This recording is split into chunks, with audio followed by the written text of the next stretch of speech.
นอบน้อมแด่พระรัตนตรัยอันมีพระพุทธพระธรรมพระสงฆ์เป็นสรณะตีปึงกราบแนบไต่ไหวสาถวายความเคารพมายังครูบาอาจารย์พระมหาเถรานุเถระท่านเจ้าคณะพระสังฆาธิการพระภิกษุสามเณรเจ้าจุโตจุองค์คูวัดวาอารามและก็สำนักสงฆ์ที่พักสงฆ์แล้วก็เจริญปอนมายังบรรดาปออกไม่ออกศรัทธาตันสาธุชนคนดีต่างหลายเนาะปอหลวงแม่หลวงปอลุงแม่ป่าปีป่าหน้าเอาอาศรัทธาตีนจ้องห้องวัดเท่าแก่หนุ่มกำใจยิงต่างหลายอันเป็นกีฬานุปถากสันนิบาตตันเข้าพี่น้องบ้านเฮากูฮ้อลังคาเฮินเนาะมาว่าถึงเวลาบ่าย3 โมงก็มาพบมาปะกันในรายการสารธรรมยามแลงซึ่งวันนี้ก็ดำเนินรายการโดยตนตัวแห่งอาตมาภาพเก่ากระผมตุลุงนันชัยวัฒนาคเสโนแห่งวัดพระธาตุดอยน้อยตำบลดอยหล่ออำเภอดอยหล่อจังหวัดเชียงใหม่เมื่อถึงเวลาแล้วก็มาพบมาปะกันมาฟังรายการซึ่งก็อาจจะมากันในวันตอนแรงวันพฤหัสเนาะแล้วก็ตอนแรงวันอังคารเป็นรายการใหม่ทุกวันอังคารและวันพฤหัสตอนแรงช่วงเวลาเนี้ยนะก็มาพบมาปะกันในรายการสารธรรมยามแรงซึ่งก็วันนี้เรามาปะกันก็ตรงกันกับวัน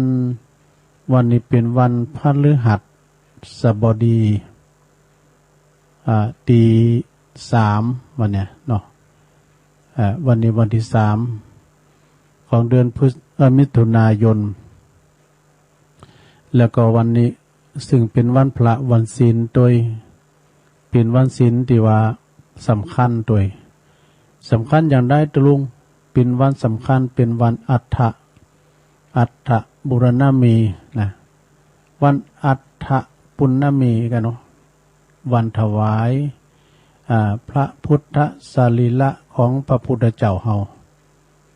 ซึ่งก็มีความสำคัญอย่างใดก็กำเดียวจะเล่าข่าวโดยตางานคุณโยมเกตโยมสมเกตนี่นะสมเกตนี่นะมันจะเกตนะสมเกตจินกันเปิดไข่หูว่าวันอัฐมีบูชาวันอัฐมีบูชานี่สำคัญอย่างใดพอดีเปิ่นมีไลน์ของเปิ่นนะจากอินเทอร์เน็ตโพสต์โผล่เข้ามาขอบคุณแม่ทองคำพรหมมินทร์จากอินตะขินแม่แตงแล้วก็แม่เดือนเพ็ญทิมหว่างเปิ่นก็ส่งมากันมีก็ไม่ได้ว่าอันนี้ก็ว่าให้หน่อยเนาะให้ข่าวก่อนอื่นที่จะเอิ่นกันต่อไปก็มาขอบคุณทางสถานีกันเนอสถาเนอ ตีเปิ่นมีบุญต่อโสตประสาทหูเฮาตีอดถาดาฟังชงตอนบ่ายก็มีสถานีตีเปิ่นหับสัญญาณรายการธรรมะชงตอนเวลา 15:00 นถึง 17:00 นบ่าย 3ถึงบ่าย 5 โมงมีวิทยุคลื่นธรรมะของชุมชนวัดห้วยตองซักเด้อตำบลขวงเปาอำเภอจอมทอง FM 98.75 เมกะเฮิรตซ์เนอะลิงก์สัญญาณไปขอบคุณต่างท่านพระครูวาปีวรมานิตท่านอาจารย์ชวาลิศชัยวังโสเปิ้นก็ลิงก์สัญญาณไปละแล้วก็สถานีวิทยุของคณะสงฆ์อำเภอฝางเนอะตั้งอยู่ที่วัดพระบาทอุดมนำบ่อสาวาสำนักวิปัสสนาวันนี้เปิ้นมีงานด้วยเนอะวันที่3วันนี้นะเปิ้นมีงานโดยทรงน้ำประเพณีประจำปีเปิ้นที่วัดพระบาทอุดมนำบ่อสาวานะขอบคุณตังตุปีจำเริญโชติธรรมโมวัดสันโค้งนะแล้วก็อำเภอแม่อายนะ และอาจารย์ท่านพระอาจารย์อมรเทพอุปสันโตอุเถินตุปิโจเนาะได้ลิงก์สัญญาณไป FM 102.5 นะเมกะเฮิรตซ์ สถานีวิทยุคลื่นพระพุทธศาสนาการศึกษาและวัฒนธรรมจากวัดฝายหินตำบลสุเตปอำเภอเมืองจังหวัดเชียงใหม่ FM 104.50 เมกะเฮิรตซ์เนอะโดยเมตตาบารมีธรรมอาจารย์พระครูสมุวิสุวัฒน์วรกิจโจนะรายการนี้ก็มีทุกช่วงรายการเป็นรายการสดเนาะแล้วก็ขอบคุณดังสถานีวิทยุมนต์เสียงธรรมจากแม่แจ่มนี่ก็วัดบุพารามตำบลช่างเครื่องอำเภอแม่แจ่มโดยเมตตาบารมีธรรมหลวงพ่อพระครูมงคลวิสิทธิ์หลวงพ่อใหญ่เฮาเนาะ FM 106.25 เมกะเฮิรตซ์ขอบคุณท่านพระปลัดพระปลัดอุทัยโดยเนอถึง2อุทัยวิทยุชุมชนคนนาน้อยจังหวัดนาเนอ FM 91.50 เมกะเฮิรตซ์โดยเมตตาบารมีธรรมอาจารย์พระครูสุจินนนทธรรมด็อกเตอร์ท่านก็ได้ลิงก์สัญญาณไปพี่น้องเมืองนานก็แต่เมื่อก็โทรมาพองเด้อถือว่าเป็นสายปีสายน้องเดียวกันก็สถานีบ้านทุ่งเรดิโอนี่ก็ของประดมเนอะตั้งอยู่ที่บ้านป่าซักตำบลบ้านกลางอำเภอสันป่าตอง FM 89.50 เมกะเฮิรตซ์เนอะมีอยู่6สถานีใหญ่ๆด้วยกันเนอะจะได้อย่าโยมฟังกันไปอย่างจุใจจบรายการหนึ่งก่อนรายการหนึ่งมาเป็นการเสริมจิตเสริมใจเสริมบารมีเป็นการสืบชะตาคุณเฒ่าคุณแก่ด้วยนะเป็นอาหารปรุงจากจิตจากใจเนาะส่งถึงบ้านถึงจองญาติโยมทั้งหลายเนาะฟังกันไปแต่ก่อนอ้อนมานี่จะฟังนำฟังทำแต่ละข้างคลาดูว่าอยากแสนเขียนแต่เนอต้องไปฟังทางวัดทางวากันมีการมีงานทางบ้านทางจองก็ได้ยินได้ฟังนำฟังทำกันเบเดียวนี่ศรัทธาไข่ฟังไผ่เนาะตูเจ้าเมืองตูเจ้าไทยมีหันมดเปิดของใน YouTube ได้ยินได้ฟังแม้แต่ว่าเปิ้นได้ลุ่มรับขันละสังขารไปอย่างหลวงพ่อปัญญาก็ดีตูลุงทองเขาก็ดีมีมดสดาเป็นของติดแต่นะเปิ้นละเสงไว้เนาะเหมือนกับเพลงนะนักร้องเปิ้นห้องเพลงอย่างปครูสุรพลเขากล้าอีน่ะเนาะเปิ้นก็ละเสงไว้เฮามาฟังย้อนยุคย้อนหลังแต่ก่อนเก่าอ้อนมาก็โมน สถานะคุณเฮานี่มันเหมือนกันสดาญาติโยมเนาะบางพ้องก็ซอบข้อลูกถุงลูกกุ้งอีกนะก็เหมือนกับทำบางพ้องก็สอบเปิ้นสอบบรรยายเนี่ยบางพ้องก็สอบเทศมรดกธรรมเนี่ยคุณเฮาจิตใจมันห่อยทีเดียวกันมันจะเหมือนกันรู้เนาะเหมือนกับละอ่อนเนี่ยลูกเต่าเหล่าล้านเลนเฮานี่นะสดาลงไปต่อตั้งแพะตั้งป่าตั้งห้วยตั้งดอยเนาะตุนทุนชีวิตนี่มันเต่ากันได้กะเหมือนเม็ดจันทร์ที่สูงมากพอเม็ดจันทร์เลื่อนสายนี่เปิ้นมีอันใดเปิ้นสูงมากตุลุงพอนะประวัติตุนทุนชีวิตนี่มันเต่ากันตุลุงเอ้ยนะเอาพอละอ่อนร้อนละอ่อนห้วยละอ่อนดอยกินคำน่าอยู่งำดังขมิมขมอมเนาะแต่เปิ้นมีโรคภัยไข้เจ็บเนอะซะ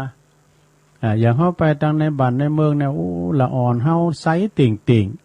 มันเพราะขามไม่เบิดเจ็บหันเจ็บนี่เบิดอดแอดละอ่อนที่อยู่ตั้งห้วยตั้งดอยในขี่มูกาหูดังไอ้ก้าไอ้น่ะมีขี่ปุ้มของยองเข็มเจ็บปิ้นจะสักเตอนี่มันเป็นอย่างมันถ้าดับปั๊บอันอากาศปั๊บชีวิตเขากับป่ากับดอยเนาะเขามันเจ็บปิ้นอย่างสักเตอตัวลุงไปนะโอ้ยไกลขนาดเนอะเอาก็ว่าเวลาเปิ้นเจ็บเปิ้นปิ้นเนี่ยไปโรงยาจะเต้นหน่อยน่ะโอ้ที่ไหนได้เปิ้นอยู่ตั้งห้วยตั้งดอยเนี่ยเปิ้นรักษาสมุนไพรสามานตั้งสมุนไพรเนี่ยนะอันใดก็เป็นยุคเป็นยาไปหมดเนาะ มันเป็นอย่างอี้หลวงสะท่าเนาะเนี่ยต้นทุนชีวิตมีเหมือนกันแต่มันไม่เท่ากันเฮาใครอยากกินยังฮ้อนได้อาบอยากได้กินเนื้อตั้งเฮานี่นะแต่ว่าตั้งบ้านตั้งเมืองเปิ้นเฮาพอเปิ้นน่ะละอ่อนบ่คนเดียวเนาะแม่จันเนาะเอาจ้อนเขาตักกินข้าวได้นะข้าวหุงกับมื้อนี่นะโอ้โหมันจะกินลำมื้อเดียวคืนฝืดเหมือนกันนะอินดีลำเลยล่ะ พ่อแม่ก็หันจะคูนเนี่ยมันถ้าได้อยากกินข้าวนะละอันละอ่อนน้อยนะอันวันอัฐมีบูชานะโยมเนอะติโยมสมเกตเปิ้นขอว่ามันเป็นสำคัญอย่างได้ข่าวดังนี้เนอะวันอัฐบูชาคือเป็นวันถวายพระเพลิงพระพุทธสรีระของพระพุทธเจ้าหลังจากที่เปิ้นเสด็จดับขันธปรินิพพานไปได้8 วันนะ8 วันซึ่งก็ถือว่าเป็นวันสำคัญทางพระพุทธศาสนาที่มีประวัติความเป็นมานะที่น่าสนจิตสนใจเนอะอีกทำยังเป็นการจุดเป็นอันจุดกำเนิดของประเพณีนะประเพณีต่างๆที่เจ้าปุถุเฮาปฏิบัติสืบต่อกันมาวันอัฐบูชาตรงกับวันแฮม8 ค่ำเนอะถ้าว่าปีใดเดือนใดเป็นวันอัฐเป็นวันปีอธิกรรมาสก็เจริญไปตามนั้นนะคือหลังจากวันประสูติตรัสรู้แล้วก็เสด็จดับขันธปรินิพพานมาทำ7 วัน8 วันอัฐแปลว่า8เนาะก็เปิ้นก็ถวายพระเพลิงนะซึ่งก็ประวัติความเป็นมาของวันอัฐมีบูชานี่ก็เริ่ม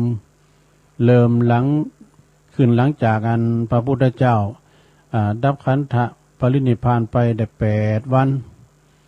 ในครั้งนั้นมลกษัตริย์แห่งนครกุสินาราพร้อมด้วยพระมหากัสสปะเถระเจ้าแล้วก็พระสงฆ์สังฆเจ้าทั้งหลายแล้วก็เจ้าปุตต่างก็มาโศกเศร้าเหงามองกันเป็นอย่างยิ่งโดยได้โลมกันถวายพระเพลิงพระพุทธสรีระนาติมกุฏพันธนเจดีย์แห่งกรุงกุสินารานะในวันแฮม8 ค่ำนะแล้วก็เลยห้องกันว่าวันนี้เป็นวันอัฐมีบูชานะซึ่งเป็นวันที่เจ้าปุถุเฮาผู้ที่เริ่มใสระลึกนึกถึงคุณขององค์สมเด็จพระสัมมาสัมพุทธเจ้าหลังจากถวายพระเพลิงเผาหมอดใหม่ปิ้นเทาปิ้นฐานไปสรีระพุทธอิสระเนี่ยสุมาเนี่ยพระพุทธสรีระแล้วมลกษัตริย์แห่งนครกุสินาราก็ได้ทำพิธีอัญเชิญนะพระบรมสารีริกธาตุไปประดิษฐานยังสถานที่ต่างๆโดยเนี่ยอันนี้เอาเราข่าวเนาะคุณโยมสมเกตเปิ้นขอฟังข่าวมานี่นะก็ความจริงก็ครูบาอาจารย์หลายตุนเปิ้นก็ได้ได้เอิ่นกันมาเนาะได้กันมาจงสัปดาห์ส่งเสริมพระพุทธศาสนาติดแล้วสิ้นแล้วนี่ก็เป็นวันสำคัญของโลกลูกนั้นมาทั้ง7-8 วันก็เป็นวันถวายพระเพลิงของพระพุทธเจ้าเฮาเนาะเอาละสถาญาติโยมตอนนี้ไปเดี๋ยวโคตรจบนะเพราะว่าเฮามันมีพักครึ่งด้วยคนละครึ่ง ตัวลุงเจ้าต่อถ้ำเจ้ากันลืมเปิดไฟฟ้าลืมปืนไฟฟ้าปืนหลอดไฟเนาะเจ้านี่ก็เรามาถึงนี่เด้อสถานเด้อแต่เราแหละเจ้าเทศนำเทศธรรมบรรยายธรรมเที่ยงแท้ของเมตตาบารมีธรรมอาจารย์ท่านพระอาจารย์สมเพชรปัญญาโนวัดไร่บ่อทองเนาะอันนี้เป็นธรรมบรรยายจะเอาจบเจ้านี่มันเต้นได้เปิดสายเนาะมันยาวก็เลยเอาเลยคนละครึ่งเอาตอนบ่ายมันกึ่งนึงเนาะตอนบ่ายนี่ก็เจ้าว่าไปแถมต่อจากเมื่อเจ้านี่เนาะเปิ้นก็มาถึงนี่นะเจ้าแบบนี้เรียกว่าคนพระเพติว่าในชีวิตเป็นสิ่งบดีนะฉะนั้นจันสาธุชนต่างหลายคุณเฮาเกิดมา1 จาดนะอันนี้เขาหาธรรมแล้วนะลงเด้อมันต่างนาโมนะอนาโมมเจ้าเนี่ยเป็นจู้ละอย่าได้ประมาทในชีวิตมันพิจารณาอยู่เสมอว่าสิ่งใดดีสิ่งใดบ่ดีแล้วหลีกเว้นจากสิ่งนั้นอันเลวร้ายอันบ่ดีต่างหลายนะอันตีพิษจากกองศีลกองธรรม พิษจากจารีตประเพณีอันดีงามของเฮาแล้วก็มาประพฤติปฏิบัติแต่สิ่งที่ดีสิ่งที่ดีก็ที่เป็นประโยชน์อันตีน่าจะนำมาสิ่งความสุขความเจริญสู่ตนเองและก็ส่วนรวมเช่นการช่วยเหลือเปิ้นมนุษย์นะที่ลมจาดเกิดกันมาผู้ที่เปิ้นตกทุกข์ได้ยากเนาะเลยลำบากและก็ดำรงไว้ซึ่งชาติศาสนาและพระมหากษัตริย์อันเป็นตีหักยิงของหมู่เฮาต่างหลายบุคคลใดที่กึดใดกระทำเช่นนี้แล้วเรียกว่าเป็นคนที่บ่ประมาทเลยบ่ตายจากความเจริญหรือเป็นผู้ที่มีอมตะธรรมอมตะธรรมคือธรรมที่บ่ทำให้บุคคลตายดังนี้นะคือบ่ตายจากความเจริญส่วนว่าคนที่เป็นประมาทนะแล้วก็ยังทำก็ยังบ่ตายแต่ก็เปรียบเหมือนคนที่เป็นตายไปแล้วนะตายจากความเจริญคนที่คือคนที่บ่ทำประโยชน์แล้วก็คุณงามความดีคือแก่ส่วนร่วมแล้วก็ตนเองได้เกิดมาเปล่าประโยชน์ปราดนั้นนักปราดเปิ้นตันผู้ฮู้เปิ้นเรียกว่าผู้ที่เกิดมาอย่างอีนี่ศูนย์โยหรือว่าศูนย์เปล่านั่นเองธรรมดาคุณเฮาติดตายแล้วเนาะก็ปราศจากวิญญาณสดาญาติโยมปราศจากวิญญาณแล้วก็ความหู้สึกนึกคิดแล้วก็บ่มีประโยชน์อันใดเลยที่จะยังสู่ตนที่ตายไปแล้วก็ยังสู่สิ่งที่มันมีชีวิตอย่างว่าต้นไม้เนาะต้นไม้มันตายแล้วหรือว่าสัตว์ที่มันตายไปแล้ว อันว่าต้นไม้ที่มันตายคานก็ดีหรือว่ามันตายอยู่ในแพะในป่าก็ยังใจประโยชน์ต่อคุณเฮามากหนักเช่นเอามาแห่งนั้นมาแป้งโลแป้งฟืนทำอาหารการกินหนึ่งเข่าก็ได้หรือว่าจะนำไปเลยไปแป้งฮ้อแป้งเฮิรนก็ได้สำหรับไม้อันตายขานไม้ตุนใหญ่ตุนโลงนี่นะจาล่วงสุดนี่เอามาแป้งกั้นน้ำบวยก็ได้ การนำบวยตักกินน้ำเนี่ยการนำบวยในปุตโตเปิ้นจะแก้สลักอย่างได้ก็ได้อย่างนั้นปอบุญมีเนี่ยเมืองกลางเนี่ยเปิ้นพิสลายเขียนเนี่ยก็ได้เนี่ยแปลงกั้นนำบวยสารยูสารศาสตร์เนี่ยปน้อยซานเขาเนี่ยนะเปิ้นพิสลาดูหลายท่านนี่เปิ้นแฟนรายการตุลุงเนี่ยเปิ้นมีฝีมือพองก็มีฝีปาก ฝีปากการการจาอย่างแล้วพองก็มีฝีมือไปแปลงยังก็ได้นะแปลงดีไว้ให้ลูกแปลงถูกไว้ให้หลานสารกล้วยยังได้หมดนะผมจะว่าอยู่ได้เท่าแกเลมอนมาแป้งแสะแป้งปุ่มสารปุ่มสารสารสลอมยังก็ได้หมดนี่นะการฝีมือหรอเนาะแล้วก็ส่วนว่าสัตว์ที่บนตายไปแล้วก็ยังประโยชน์ให้กับคุณเฮาต่างหลายเนอะเช่นว่าโง่ควายก็ดีจ้างม้าก็ดีการแล้วว่าตายไปแล้วก็ยังมีประโยชน์หลายอย่างเนอะดังคำภาษิตโบราณเปิ้นกล่าวไว้ว่าโง่ควายจ้างม้าตายแล้วเลอหนังดูเขาคนยังเอาใจการใดจ๋าลวงสุดตับปุ๋มปอดใส่คุณเฮาก็ยังกินล่ำอิ่มต้องนี่ มนุษย์เฮาตายสหายพี่น้องไผบ่ห่วงของอาลัยสู้แต่ดูโพเอาควังเสียไก่โกจักปินไพ่ผีมาหลอกบาดความจัวลีบหนีความดีลีบไก่ตายแล้วจือยังหากตึงมีดังนี้ เนี่ยสราญาโยมทั้งหลาย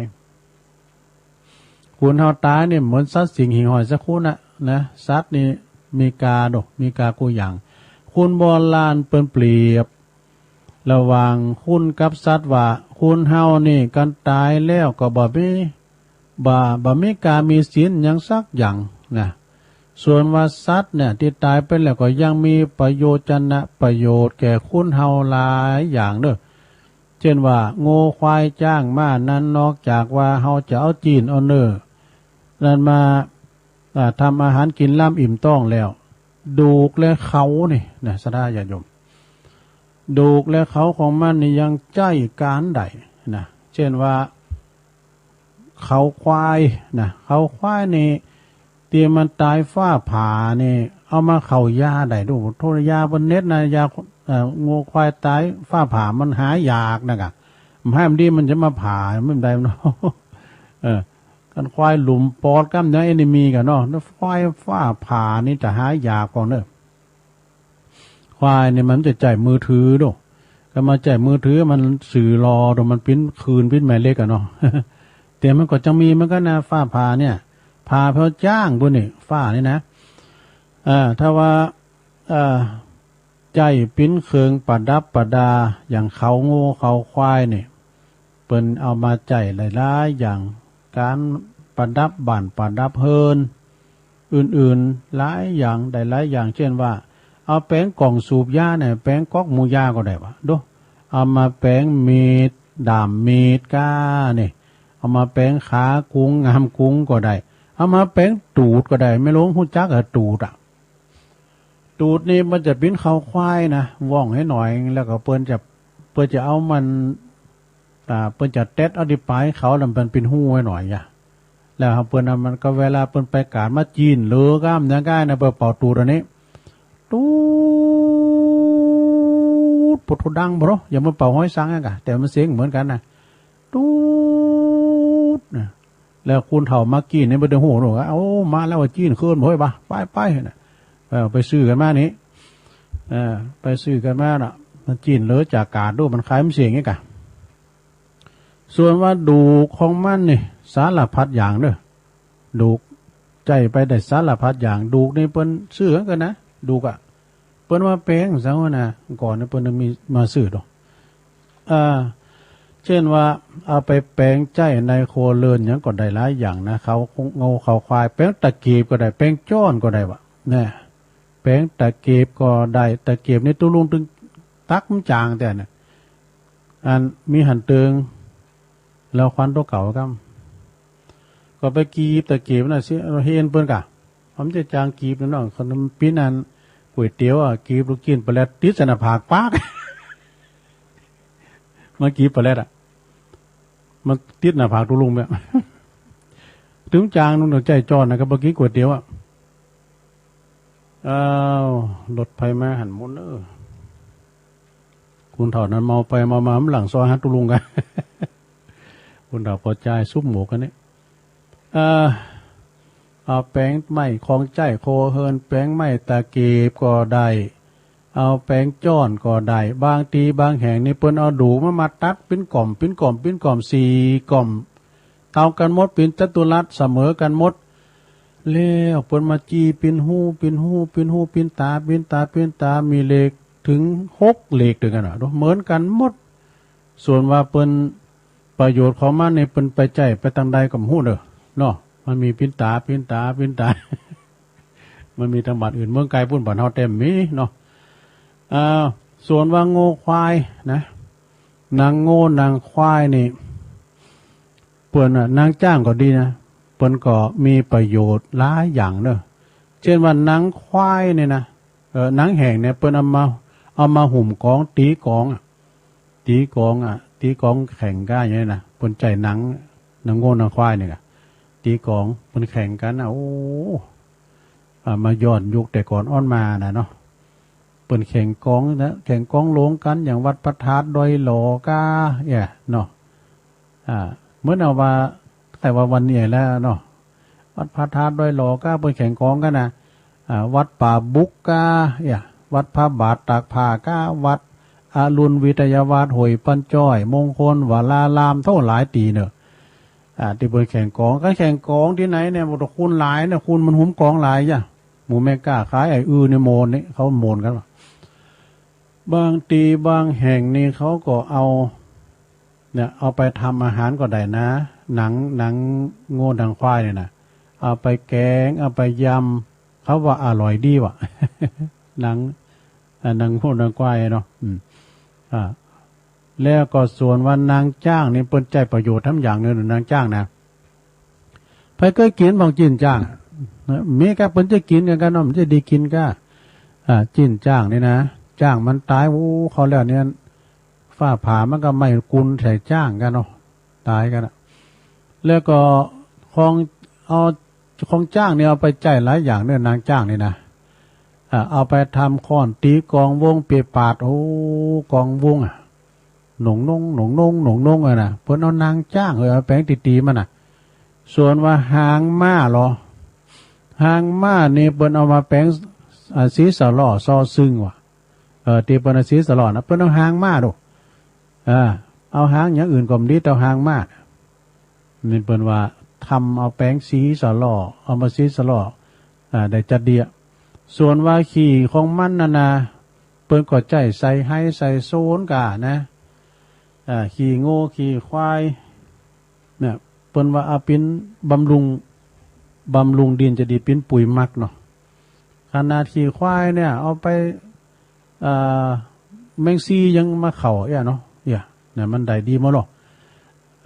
ใส่ให้ใส่โซนบำรุงดินจะดี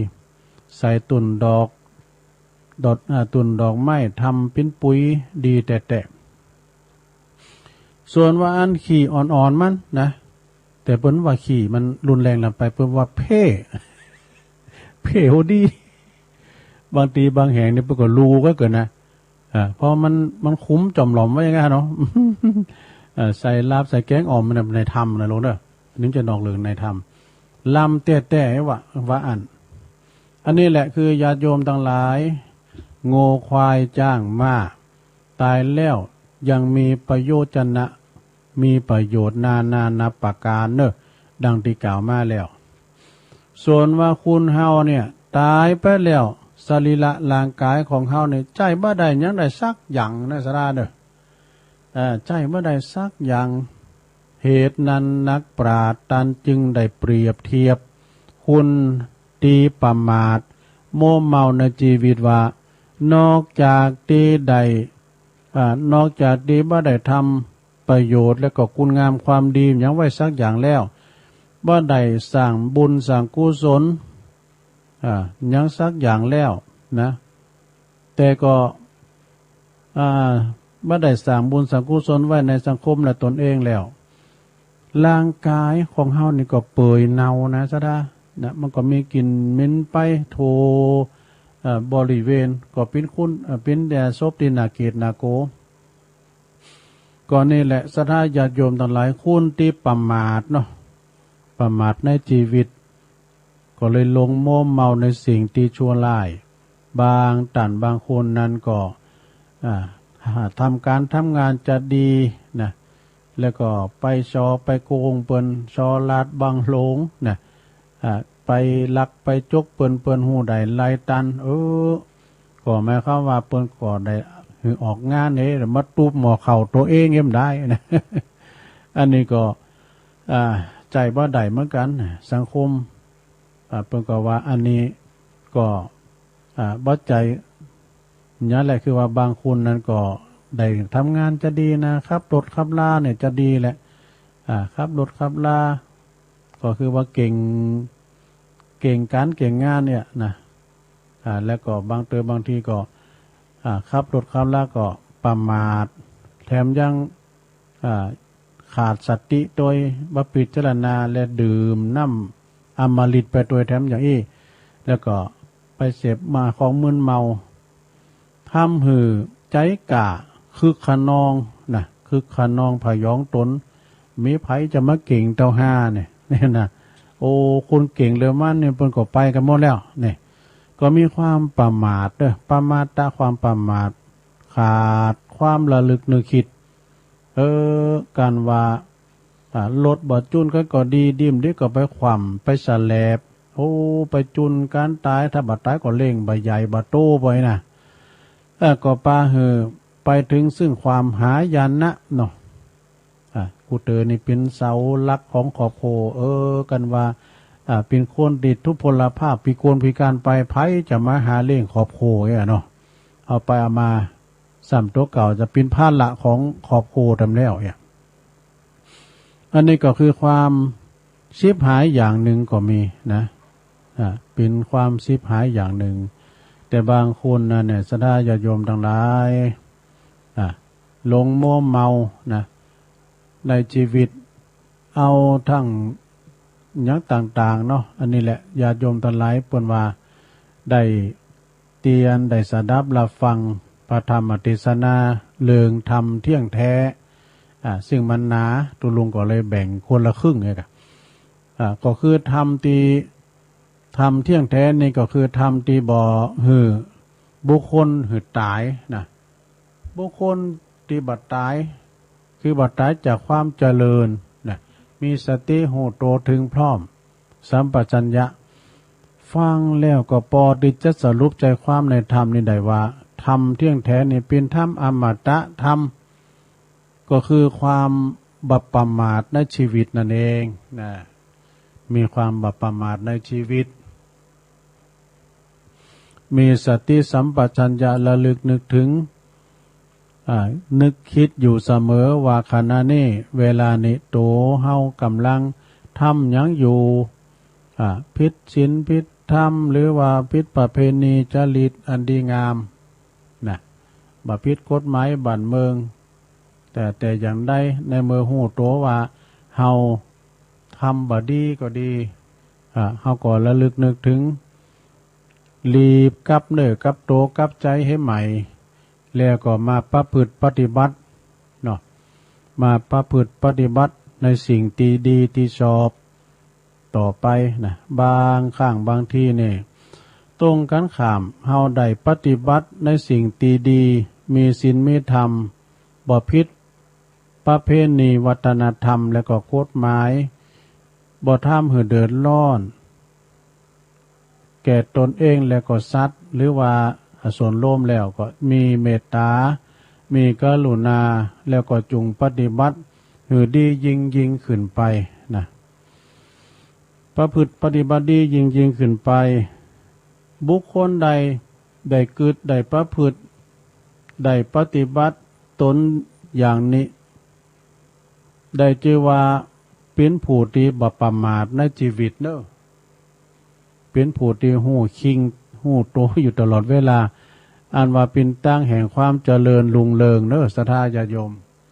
ดังที่ศรัทธาเฮาเนี่ยได้ประพฤติปฏิบัติกันมาเนาะเฮาก็ละลืมแต่เข้าวัดเข้าว่าอาบน้ำฟังธรรมกันก็ดีเวลาว่าเพิ่นมีการมีงานเดี๋ยวนี้ก็เป็นยุคที่ว่าเฮาเข้าวัดเข้าว่านักก็ไม่ได้ก็เฮาก็บ่ลืมฮีตเก่าห้อยเดิมเฮานะจัดกันยอมจัดกันในภายในหมู่บ้านเฮานะแม้นว่าท่านจะอยู่ในโลกนี้หรือว่าจะมีแต่ก็จะมีแต่ความสุขความเจริญแม้แต่ว่าสิ้นชีวิตไปแล้วก็จะได้ไปสู่ในสุคติที่ดีมีสวรรค์วิมานอันประเสริฐเป็นที่อยู่ดังนี้นะวันนี้ก็ศรัทธาญาติโยมทั้งหลายอันไม่มีเจ้าภาพเนาะเจ้าภาพที่อ่านเพิ่มเจ้านี่แล้วนะ อ่านพระดิมเจ้าละพร้อมกับด้วยศรัทธาญาติโยมทั้งหลายที่เป็นเจ้าภาพรวมกันเพราะว่าธรรมนี่มันต่อเนื่องตั้งแต่เจ้ามาแล้วดูติดได้วันคำมาบำเพ็ญทักษิณานุปทานอุทิศกัลปนาวิบากผลไปหาปู่ที่ลงรับรับขันไปสู่ปรโลกไปหนาเด้อก็ขอเหือจิตตะดวงวิญญาณเขาเจ้าทั้งหลายจุนได้มาปัตตามาโมทนาใหม่ครับเอาส่วนบุญกุศลที่ตานจับภาพได้ทำบุญอุทิศไปหานี่เนาะได้รับส่วนบุญส่วนกุศลได้กินได้บริโภคได้ปิ้นข้าวทิพย์น้ำทิพย์ได้พ้นเสียจากตียากได้พรากเสียจากตีตุกได้เสวยความสุขในสัมปรายภพนั้นจุงจักมีเนอจงมาดลบันดาลให้ศรัทธาญาติโยมทั้งหลายประสบแต่ความสุขความเจริญคือมีอายุมันยืนยาว120 ขวบเข้าวันนะนั่นเล่าเหือมีผิวพรรณวันนะผ่องแผ้วดังพระจันทร์ป้นแล้วยังเมฆฝ่าสุขะนั่นก็ขอเหือมีความสุข อันแก่กาทั้งใจและก็กายพละนั้นก็ขอให้มีพละกำลังมากมายหลายทั้งภายในและภายนอกในอยู่อันก็มีใจไปก็มีโจกมีลาผ่าแป้ข่าเซึกศัตรูหิปันมาหาปันใดนี่เงินคำเครื่องใจไหลมาเทมาอีดอกนั่นจุงจักมีศรัทธาสาธุชนจุคนนั้นเตียงแต่ดีลีแด่เตอดังแสดงพระธรรมเทศนาในธรรมเทศนาธรรมเที่ยงแท้มาก็พอสมควรแก่กาลเวลาก็จะขอสมมุติยุติลงปรุงไว้เพียงเต่าอีเนอเอวังก็มีด้วยประการฉนี้สาธุสาธุสาธุเอาละสราญาติโยมทั้งหลายจบไปปิ้นกัดท่อนกัดแท่นพองสำเร็จตุลุงก็อ่านจ้าเนาะก็หมายความว่าบรรยายจ้าไปหน่อยเพราะว่าตุลุงนี่มันอ่านหนังสือจ้า ขอสุมาอภัยกับญาติโยมตัวเนอะ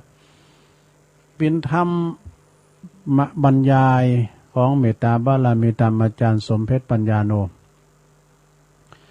ก็เอามาสาธยายมันพุกก็มีอยู่นะสนะเนอะมันพุกก็มีของอาจารย์พุกเจ้านี่จะเป็นธรรมค้างคาวฟังธรรมนี่ธรรมใหม่ปะเนอะ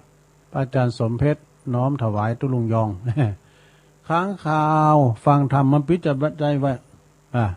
ข้างคาวมันฟังธรรมพิจารณามันพุกก็ทาฟังเนอะเป็นธรรมบรรยายเหมือนกันนะพวกก็จะฟังตอนเจ้านะก็จะมีเบตเตเลตเอานิทานมาเล่าด้วยวันนี้ว่าจะเอานิทานมาเล่าเต้นเดิมพิญญาเนาะเปิ้นวานก่อนที่จะปิดของลุงดมเลยนะเปิดสายหนักให้หน่อยว่าสำเร็จการลุงดมปิดแล้วดื่มได้ยินอย่างสักทีไอ้เนี่ย ก็เป็นดีด้วยได้เนาะก็เป็นอย่างนักสดาญาติโยมเนาะฟังชั่วโมงแรกได้ก็พอดีแล้วพวกเจ้าก็ฟังต่อทับว่าเมื่อคืนนี่มีปัญหาเนอะเมื่อคืนนะต่างบ้านแป้นเรดิโอก้าในปุโรแผ่ขยายกระจายเสียงไปพูนใจกลางเมืองละปูนบนใดหมดแล้วก็ต่างแม่วางเรดิโอเนี่ยท่านเนาะครอบคลุมเริ่มขึ้นในครอบคลุมและสถานีเปิดมีเป็น18-19สถานีนะอย่างทรงติตุลุงวานนี่ก็มี6-7สถานีนะแต่ก็สถานีใหญ่ๆแต่ว่ากาองค์ขลงในเมืองนี่นะฝายหินนี่ปุโรในตัวเมืองเชียงใหม่ได้ยินหมดข้ามแพ้หลายด้อยบ่ดูข้ามแพ้เมจันฟองเขาบุญปงดอนเขาบุญนะตังเมตาเมตันในเขาบุญนะแล้วก็คืนของงานวัดพระบาทอุดมสัมปุโธอันนั้นก็ซ้ำกวางกะ3 อำเภอได้ยินครอบคลุมหมดเนาะแม่แจ่มลำโนเนาะอันนี้เดี๋ยวเนี่ยลงปนมาเนี่ยแหละโอ้ปิดไปแล้วเอามาเขาใหม่เด้ออาจจะเปิดสายพอนะขอบคุณแม่ทองคำพรหมมินเดอร์เนอร์แม่เดือนเพนทิมหว่างด้วยเปิ่น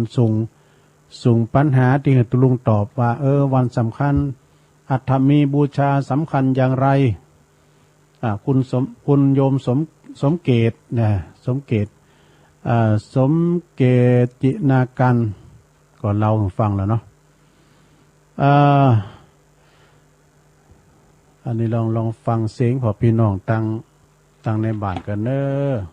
เปิดสายหลบแลขอเราตะพินจะได้เจริญปอนไหว้พระเจ้ายายโอนนะเจ้าโอ้ยายโอนมาเจ้าได้ฟังนะกะความปีกวางลุงโดมปีแค่กะน่ากะอันเป็นแนะนำกันว่าก่อนเอาเปิดสายนักให้หน่อยกะยายโอนกิติลังกามันได้ขยันมันจะกำลังไม้อย่างกระจายเดี๋ยวมันนะลืมได้ยินเลยบ่คือมันไม่มีเลยโอ้ดูแดดอันเขาต้องฟังทางอินเทอร์เน็ตก็ได้เขาแปลงให้กะหลงแปลงทางอินเทอร์เน็ตให้ได้เนาะฟังทางแอปทางไลน์ทางยังเอกะแต่เขาฟังเพลงอื่นออกเลยชัดเจนเลยเนาะมันจะเหมือนทางอันนั้นโน้ตของซักอย่างบ้านแป้นเรดิโอนี่ฟังได้อยู่ฟังเข้าหลังไม้หลังมวยก็ได้อยู่ดีกันนะขอบคุณหลวงโอนเนอะเจ้าไหว้เจ้าตัวแม่ ก็ได้สีเยี่ยงแต่พี่ยังแฮมหน่อยมันจะมีแฮมนะเกิดขึ้นตั้งอยู่ดับไปงานถึงแต่มีอยู่เจริญปอนเจริญปอนติดแล้วเนอะโหลติดแล้วแม่อยู่ไหนโหลติดแล้วเนอะได้ยินเสียงไอแฮมอยู่ติดแล้วฮัลโหลหนึ่งฮัลโหลสองขออนุญาตเนอะติดแล้วจะดีบนหายใจได้ยินอยู่นะโอ้เสียดายโอกาสแต่เจริญปอนสายต่อไปตุลุงอีกอ่ะป้าบุญมีเนาะครับลุงครับดังแล้วผู้หลงสาวดีแล้ว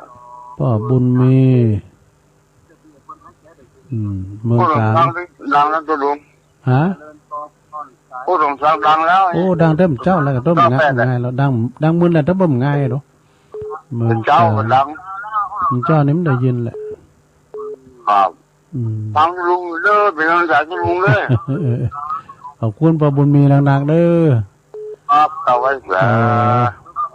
สลาแล้วเนี่ยสลาถึงฝีปากฝีมือได้หมดนะติดสีตีเป่าซอล้อซอซึ่งได้หมดแปลงกั้นนะบวยจัดงามเจริญปอนไอ้ตาเจ้าตัวลูกฟังอยู่เนอะอ๋ออันนี้แม่ครูอ่ะจ๊ะกะแม่พัดจ้ะแม่พัดบันปะตึ้งงามกลางหงแม่พัดบันปะตึ้งงามกลางหงใส่บันผู้โอนจ้ะแม่น่ะแม่โบพัดพระเจ้านี่ก็ฟังแล้วโคตรมันตันเปิ้นปะตึ้งงามเนาะกลางหงฟังพระเจ้าก็ฟังพุงพระเจ้าก็มีอยู่จ้ะ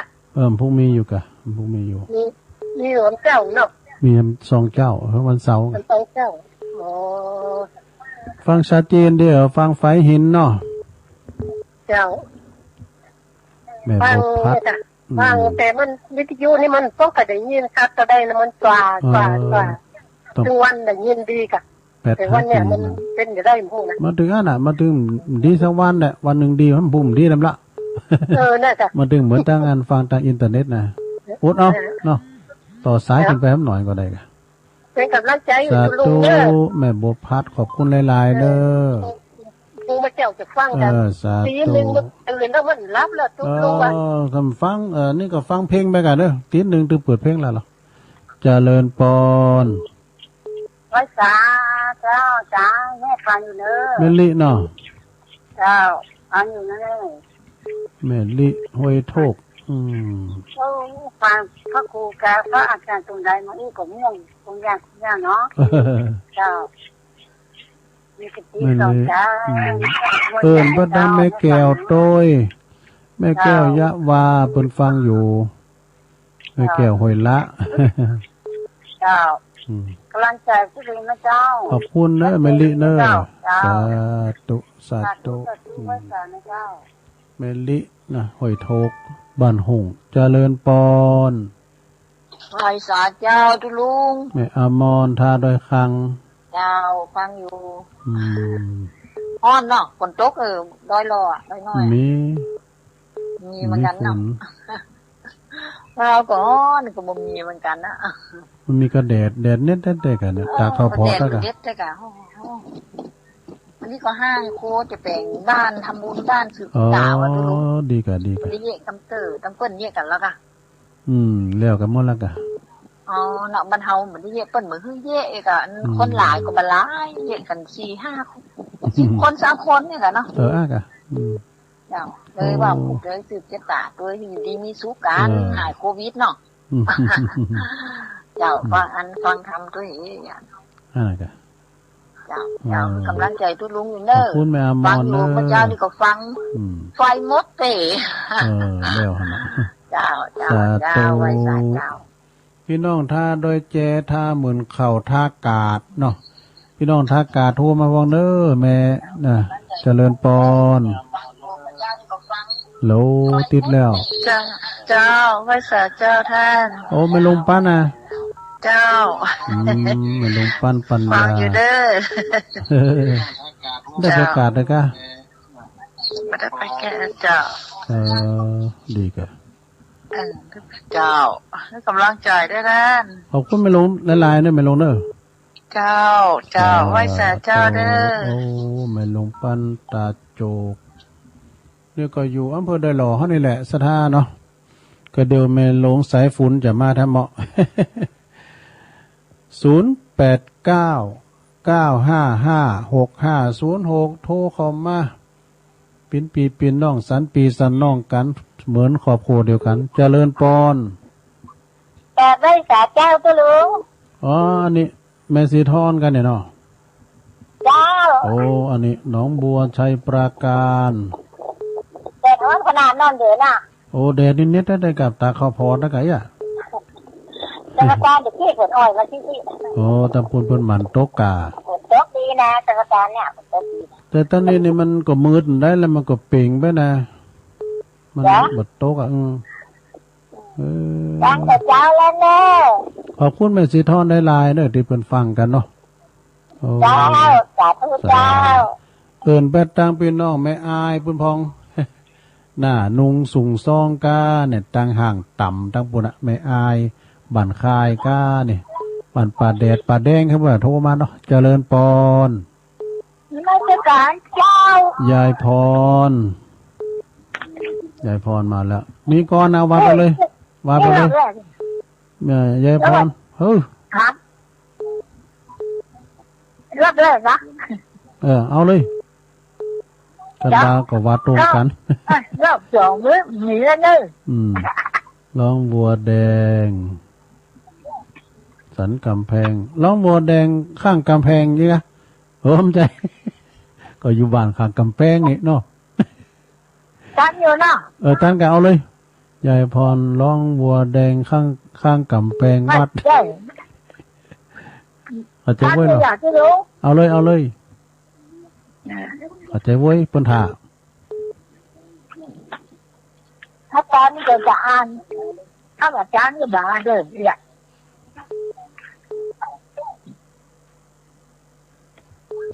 เมากะว่าเอาเลยโอ้มันมือจ้าคอยจักผิดใครแกไหนอยู่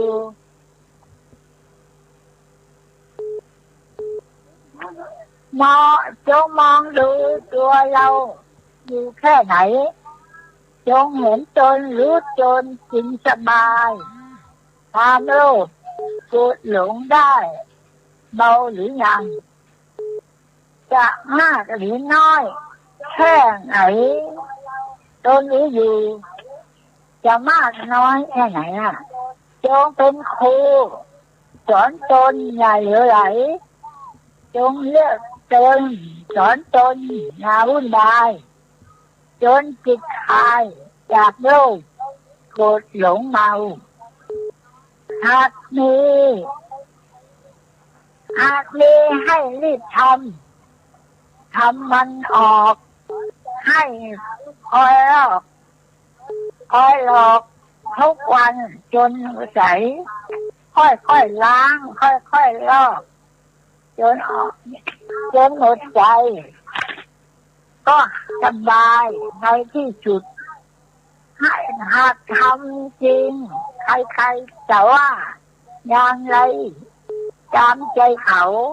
เราทำใจของเราว่างง่ายได้ยาวหลงโง่แบกโลกให้วุ่นวายปากของเขาห้ามไม่ได้จงปล่อยมันจงห้ามใจของเราไม่ให้คิดไม่หลงผิดวาจาพาอับเฉายังจริงหรือไม่เราย่อมรู้แก่ใจเราเพราะโมหะบางเขาจึงอภัย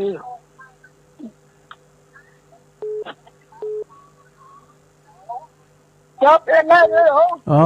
ขอบคุณเนอะยินดียายพรเนอะอาการเนี่ยเลมันลนมันเน้นนิดหน่อยเนอะมันจะไปกู้มาหน่อยเอาสัก 3-4 รอบกันเนอะมันนึงน้ำเดียวกันตุลุงก็อันนี้อันนาหลายหอมขณะจบปริญญาโทได้นะตุลุงบุญลังควายยายพรจบหยังมอหยังม.8กันนี่ขอบคุณเนอะยายพรเนอะผูกโทรมาแถม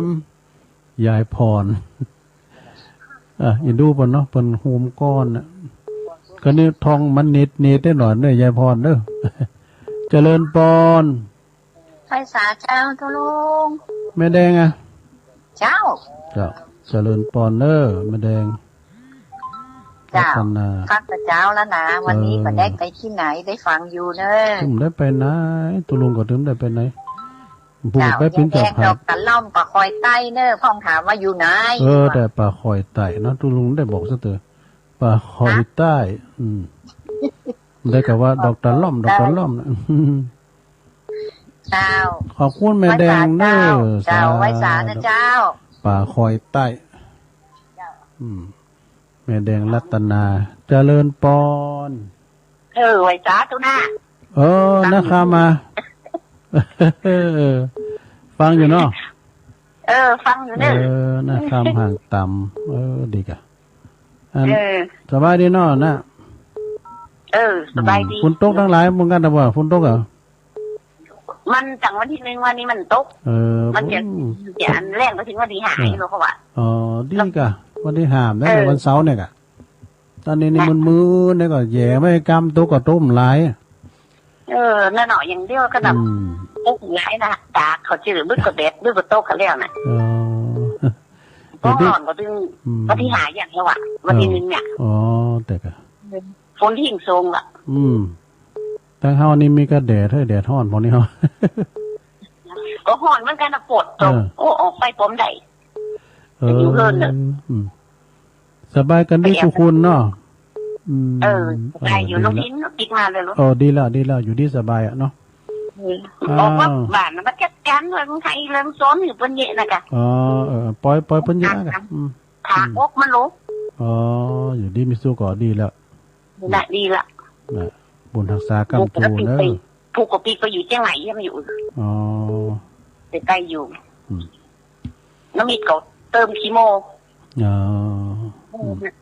เป็น2อ่ะมีร้านเนี่ยก็ไปเอาขืนลองๆค่ะดีละมีร้านก็ใส่ดูแลกันเนาะเนี่ยก็ดีอยู่นะดีละสบายละขอบคุณหลายๆนานๆเนอะไปจ้าบุญรักษาเนอะสาธุเอาละสนาขอยอบอย่างให้ตัวอีกเนาะกันเดียวขอบคุณทางประดมมาเลยดูเพิ่นเจริญปอนเจ้าสายสุดท้ายแม่น้อมไหม